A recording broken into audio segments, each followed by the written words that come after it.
My name is Alex, and if you're reading this, it means I've found a way to get a message out. Or maybe it means I'm already gone. And this is just another ghost story for the internet. Either way, someone needs to know what happened. Someone needs to know about the village. It all started, as these things often do, with an offer that seemed too good to be true. I was 6 months out from my master's in anthropology, staring down the barrel of adjunct professorships that paid less than minimum wage. Or worse, a career outside my field.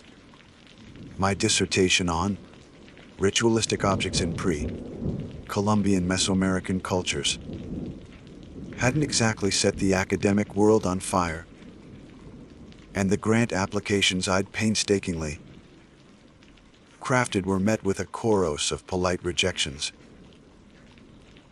I was living on instant ramen and dwindling hope.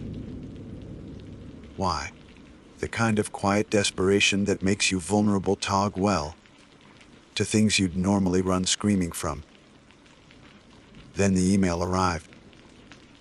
It was from something called Viridian Anthropological Foundation.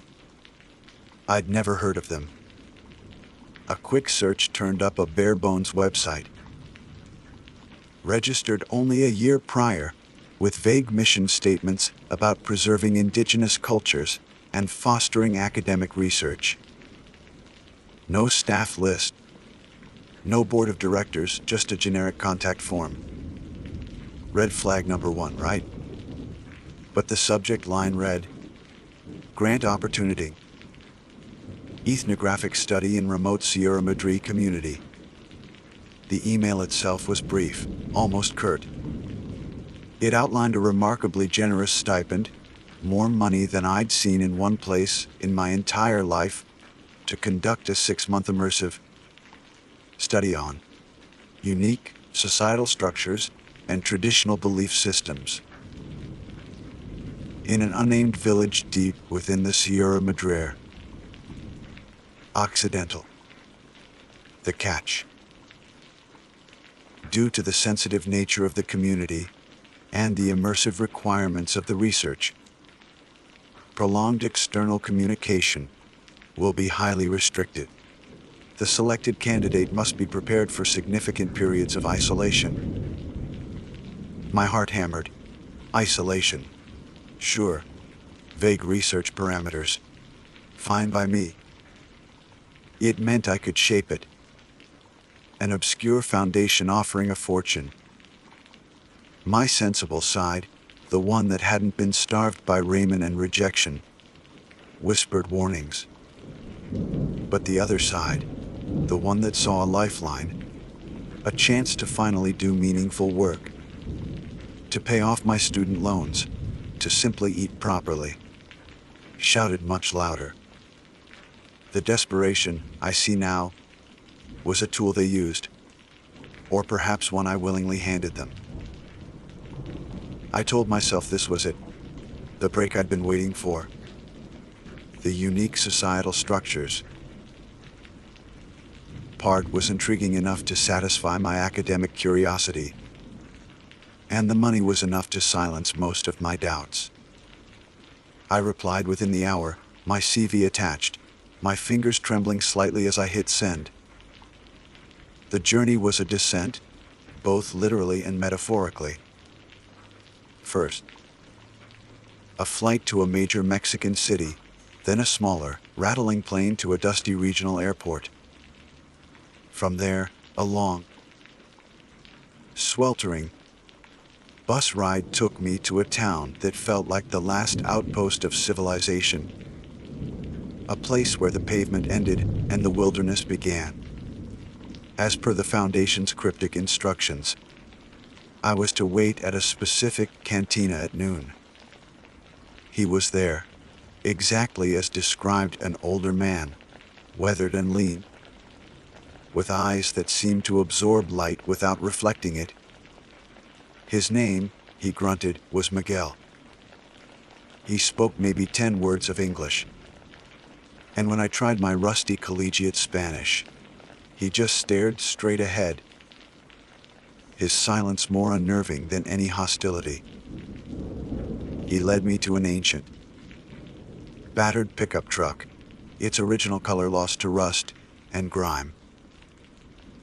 My single duffel bag, containing everything I'd need for 6 months, was tossed unceremoniously into the bed. Then we drove, for hours. The paved road gave way to dirt. Why? The dirt to a barely discernible track that clawed its way up into the mountains. The air grew thinner, cooler. The vibrant greens of the lower altitudes faded to the muted browns and grays of rock and hardy scrub. Cell service vanished within the first hour. Each mile plunged us deeper into a profound, almost prehistoric silence, broken only by the groan of the truck's engine and the occasional cry of an unseen bird.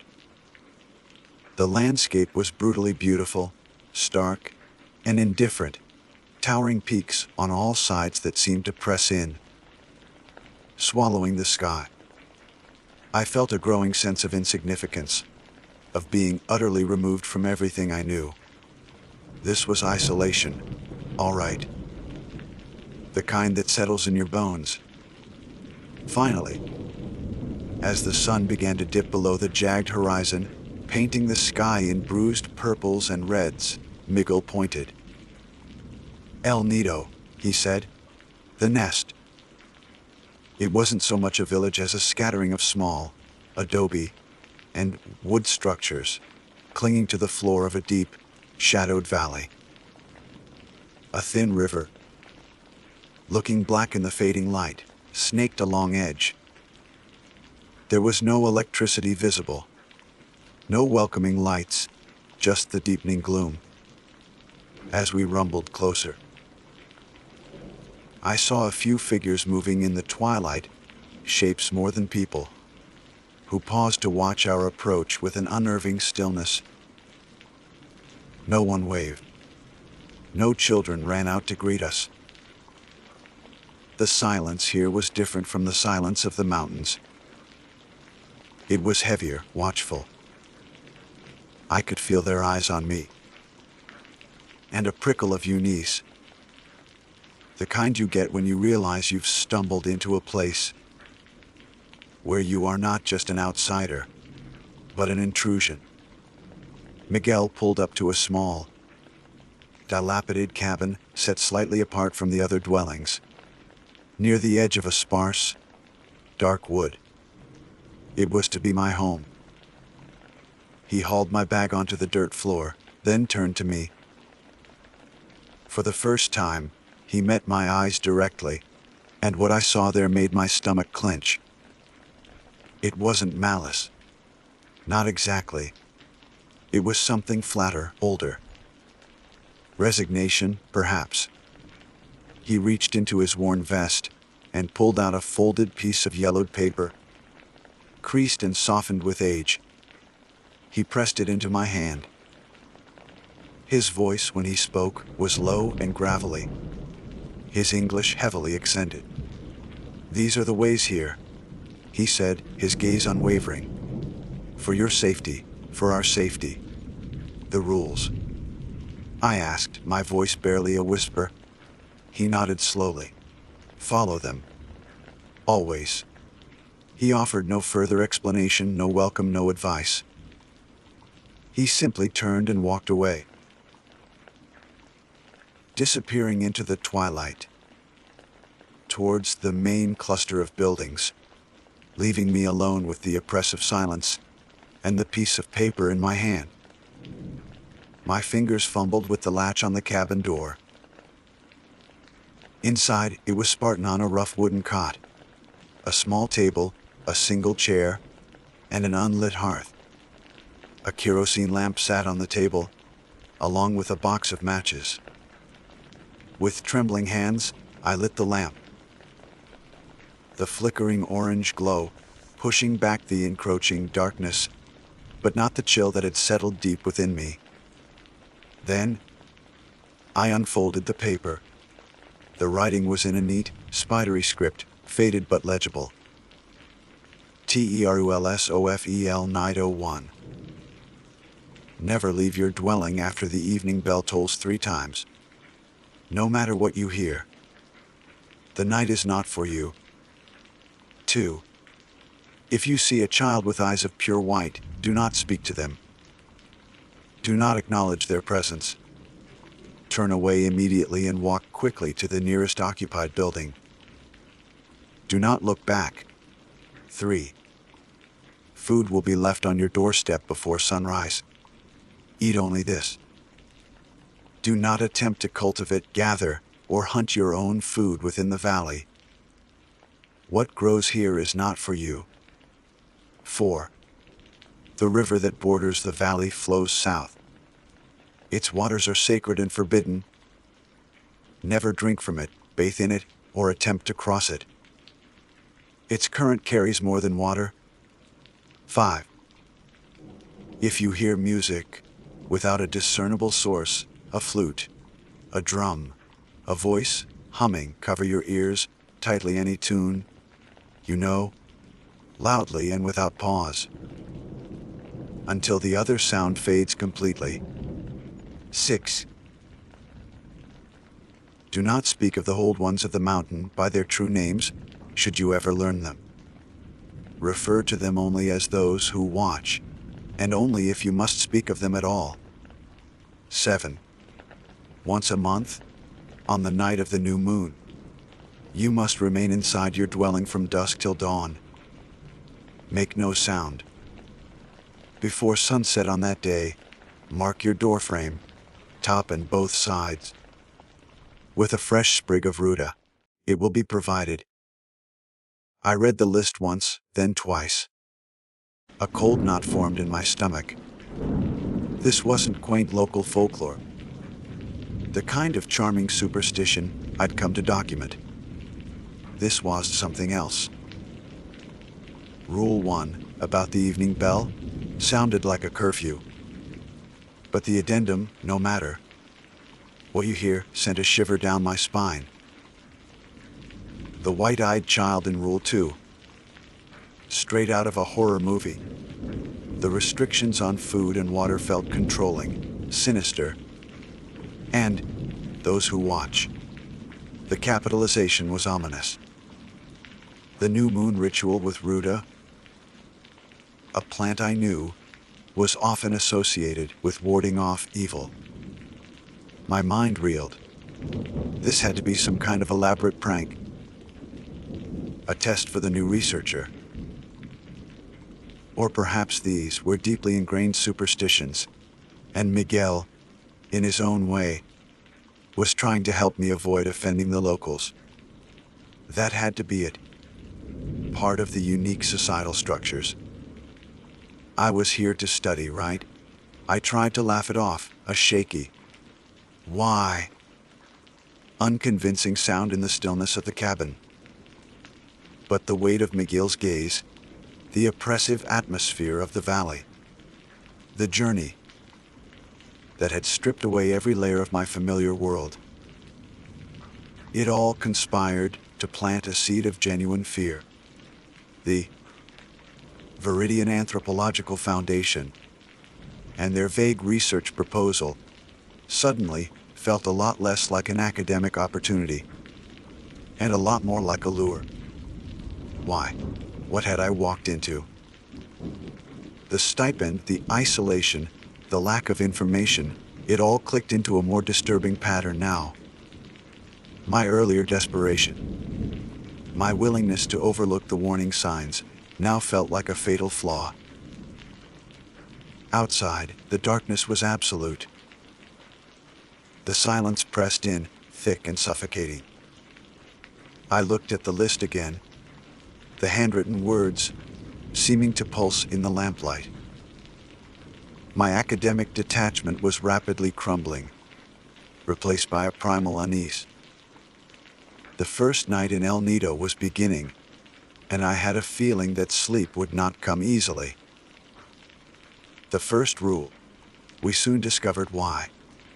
About the evening bell, I wondered when it would toll, and more importantly, what I might hear when it did. The first few days in El Nido passed in a blur of wary observation and mounting anxiety. I tried to establish a routine, clinging to the familiar structure of an academic fieldwork day, but the village and its rules resisted any attempt at normalization. My anthropological training urged me to be objective, to document, to understand. But the primal fear that had taken root that first night was a tenacious weed, choking out logic. True to Rule 3, a small, covered basket appeared on my doorstep before dawn each morning.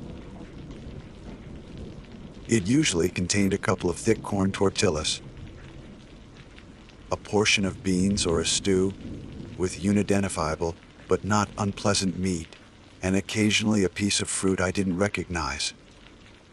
It was bland, sustenance-level food, but there was an unnerving precision to its delivery. I never saw who left it.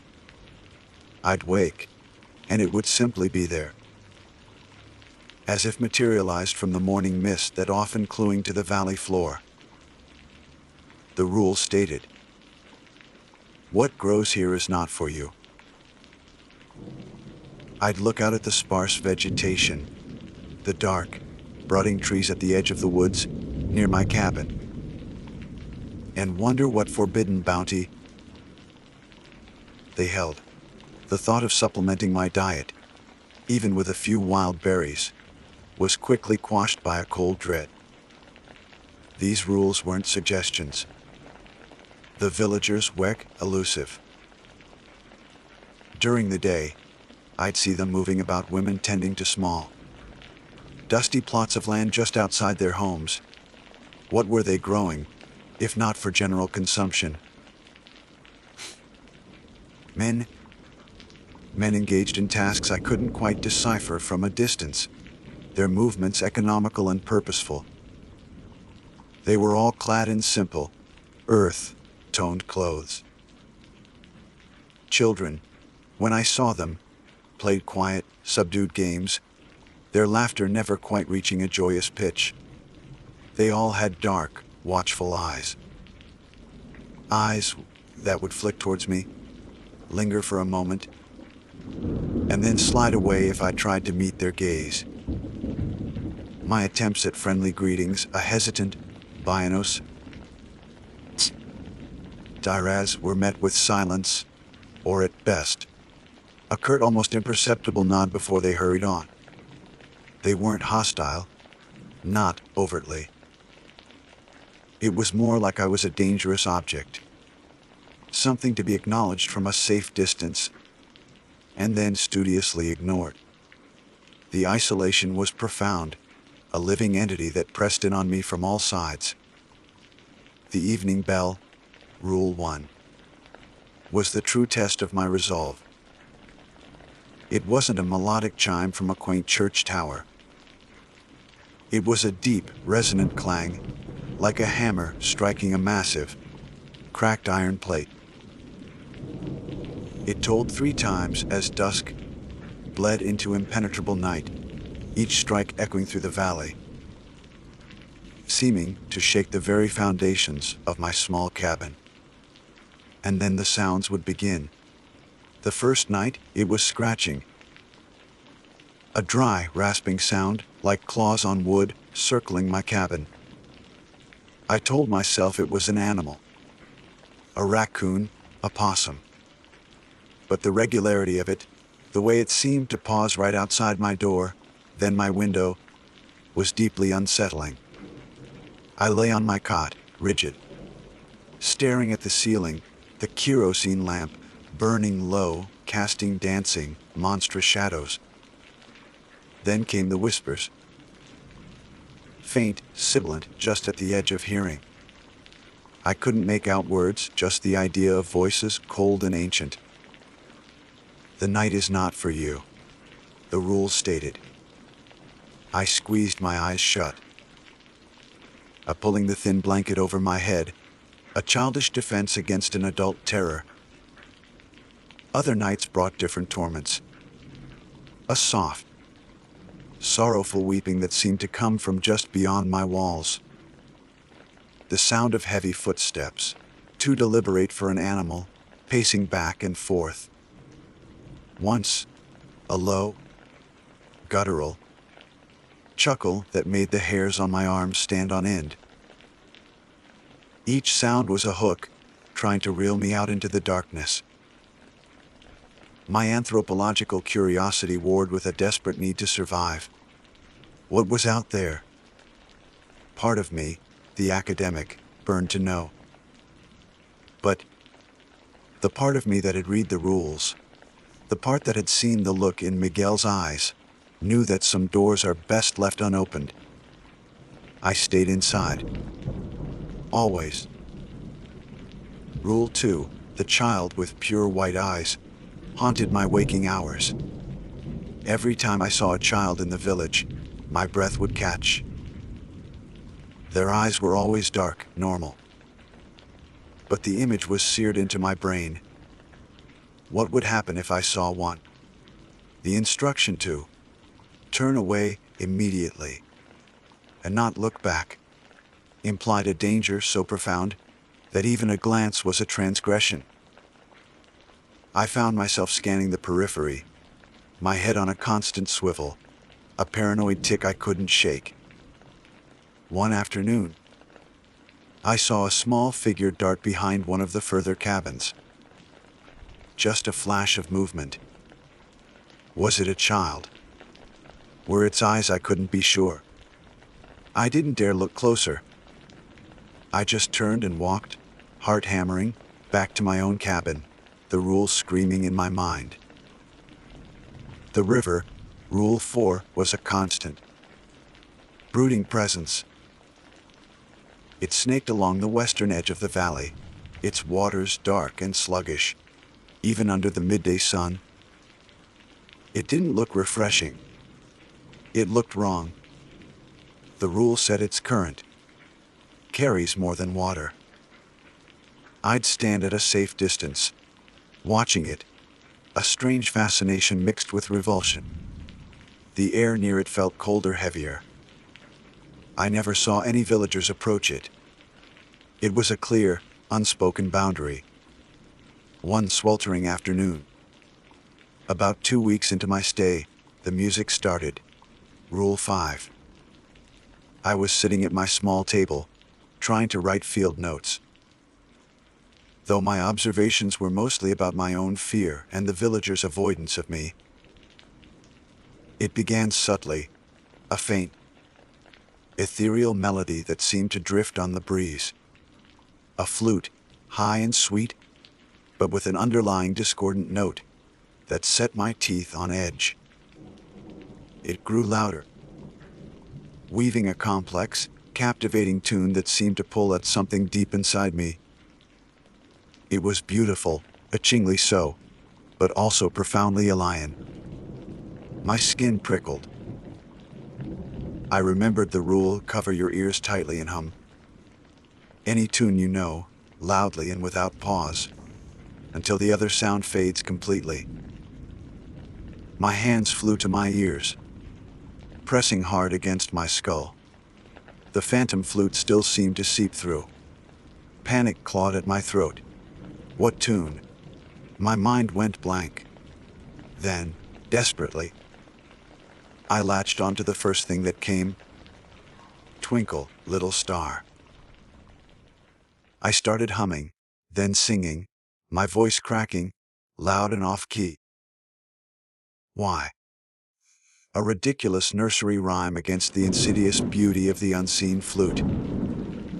The villagers, if they heard me, must have thought I'd finally lost my mind. I sang it over and over, louder and louder, tears of fear and frustration stinging my eyes. The flute music seemed to swirl around my clumsy defense, trying to find a way in. It felt like an eternity, but gradually, agonizingly, the alien melody began to recede, drowned out by my desperate, discordant serenade. When it was finally gone, I collapsed onto my cot, shaking, my throat raw. The silence that returned was heavy, judgmental. I tried to glean information, subtly. During one of Miguel's infrequent visits, he'd appear silently every few days to check if I was still alive. I presumed. His face an unreadable mask, I ventured a carefully worded question about the old ones of the mountain. Rule 6. I referred to them as those who watch, as instructed. Miguel, I began, trying to keep my voice casual. These it oog, those who watch. Are they spirits of this place? Ancestors? His reaction was immediate and chilling. His already dark eyes seemed to narrow into slits. He didn't speak. He simply raised a single, calloused finger to his lips, then shook his head slowly. A look of profound, almost terrified warning on his face. He then turned and left without another word, the unspoken message clear. Do not ask. Do not speak of them. The air in the cabin felt colder after he left. My academic pursuit of knowledge felt like a dangerous folly here. The days bled into weeks. The isolation was a corrosive acid, eating away at my sanity. I talked to myself, paced the confines of my cabin, reread the same few books I'd brought till the pages were soft and worn. My field notes were becoming less about ethnographic observation and more like a desperate journal of fear. The Viridian anthropological foundation felt like a distant, malevolent dream. Were they even real? Or was this some elaborate, cruel experiment? As the first month drew to a close, a new anxiety began to build, the approaching new moon and Rule 7. Once a month, on the night of the new moon, you must remain inside your dwelling from dusk until dawn. Make no sound.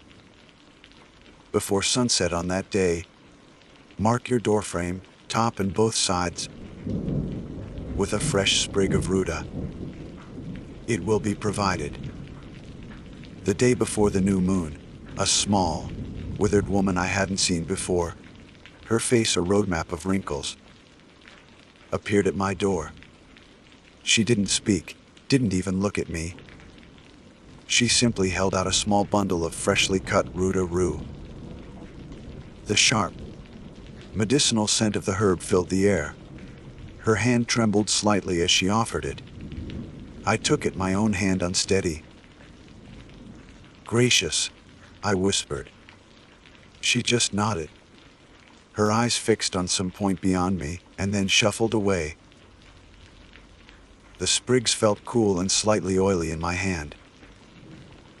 As sunset approached, casting long, distorted shadows across the valley, I carefully followed the instructions, tucking the ruta into the top of my door frame and along each side.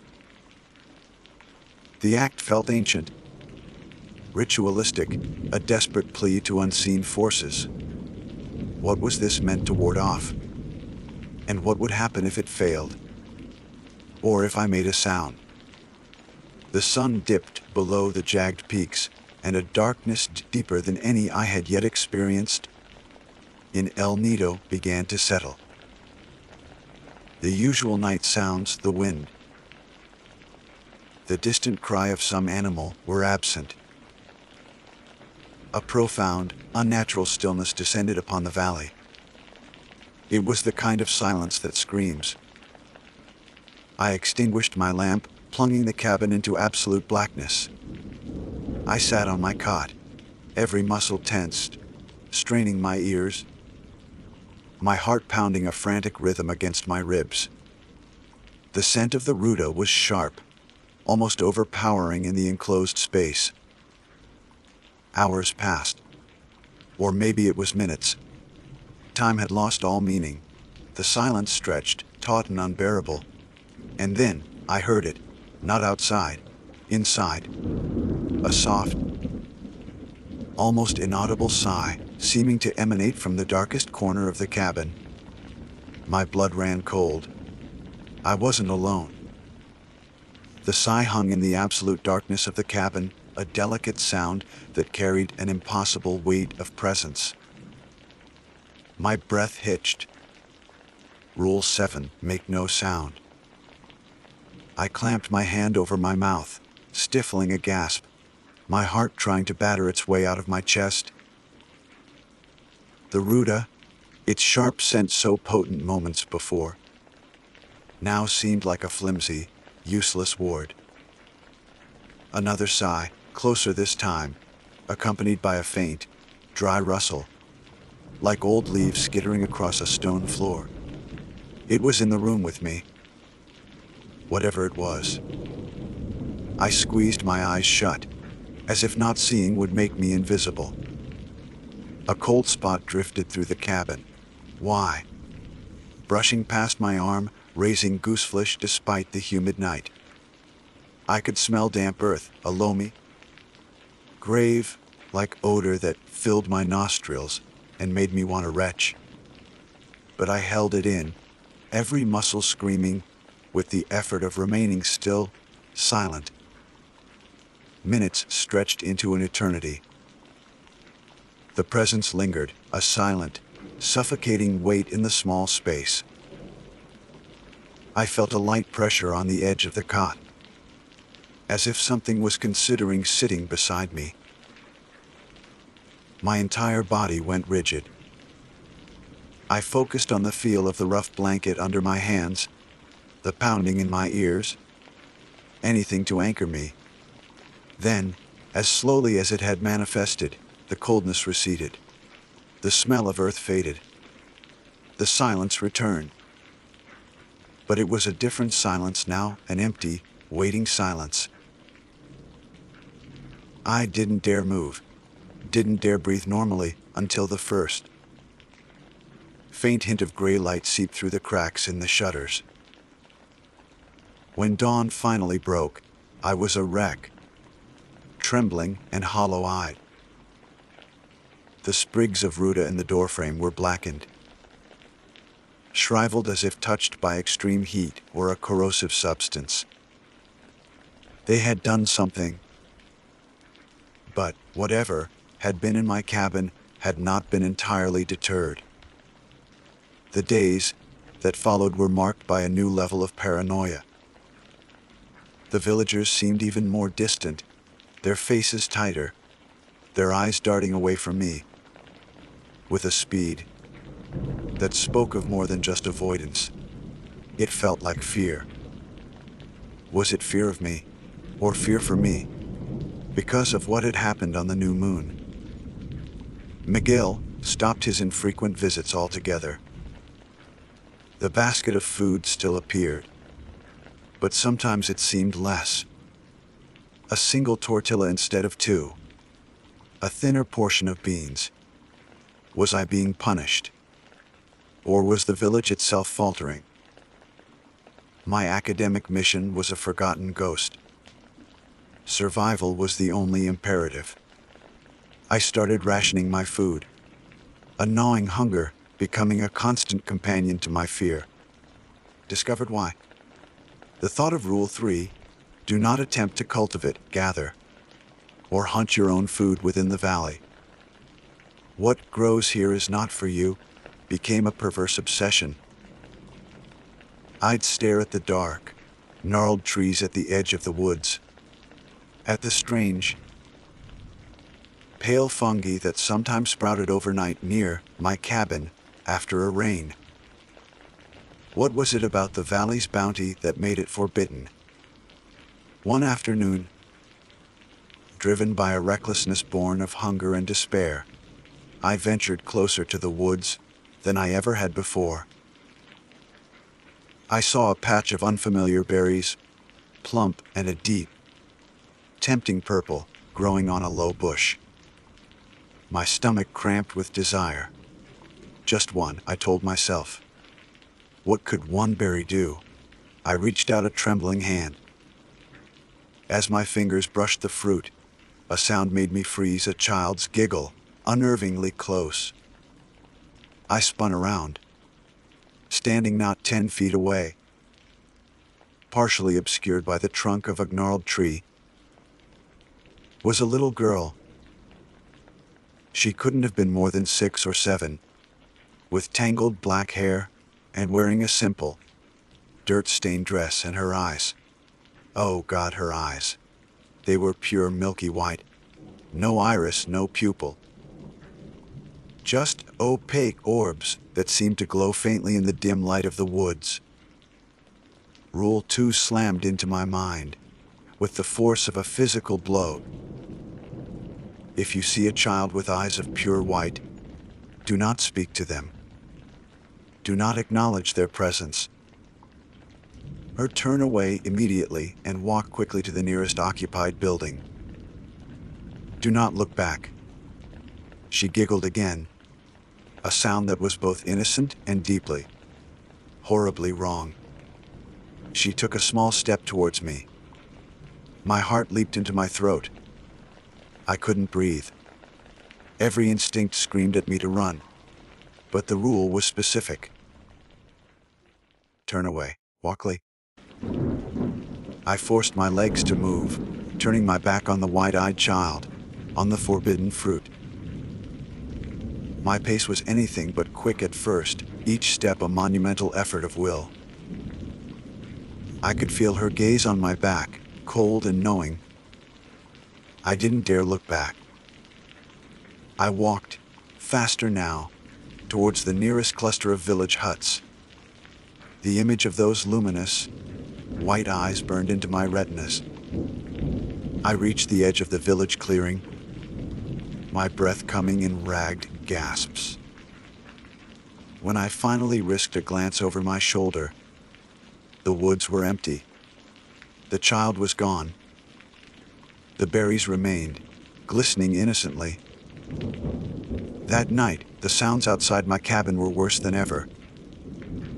Not just scratching or whispers, but a furious, violent thrashing in the undergrowth, accompanied by low, guttural snarls that didn't belong to any animal I knew. It felt like a direct response to my near transgression, to my encounter with the white-eyed child. The night was definitely not for me, and it seemed to know I had been tested. The river vent Rule 14 became my next focus of morbid curiosity. Its current carries more than water. I'd seen villagers give it a wide berth, their faces grim. One day I saw why. From a distance, hidden behind a rocky outcrop, I saw a group of men from the village, Miguel among them, dragging something heavy towards the riverbank.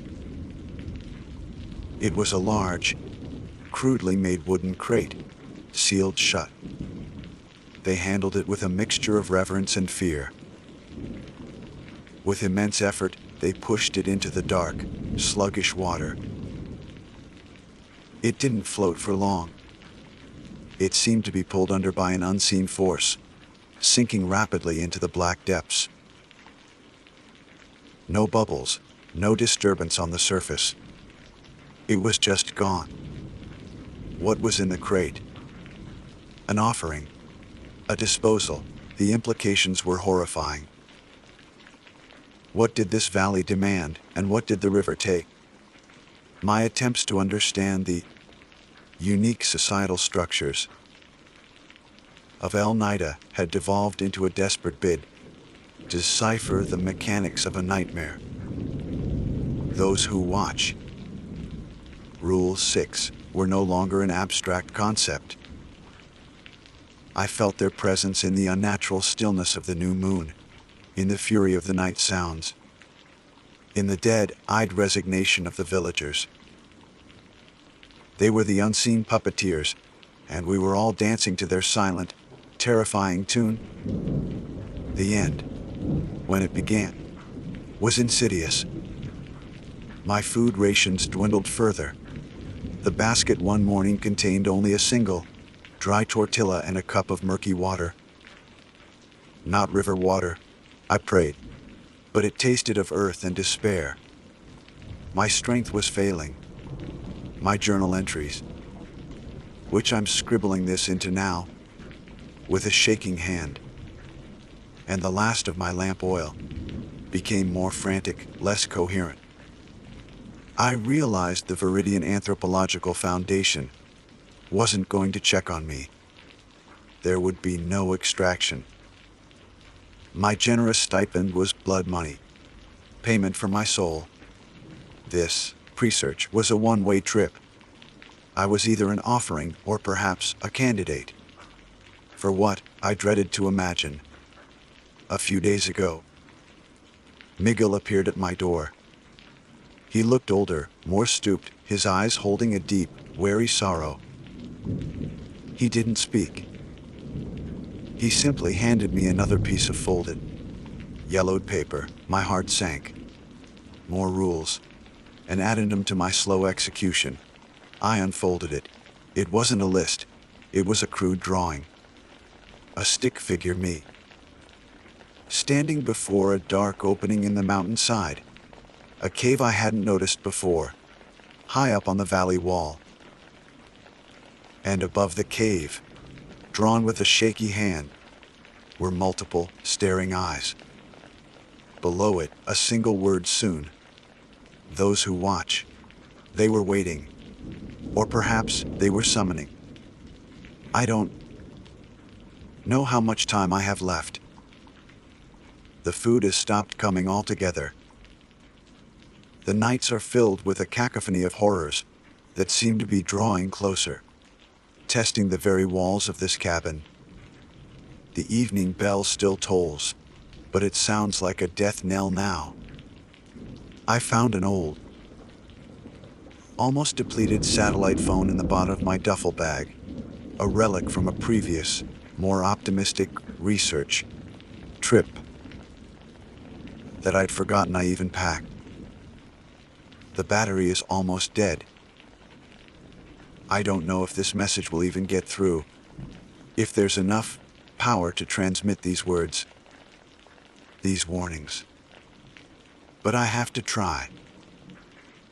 Don't look for the Viridian Anthropological Foundation.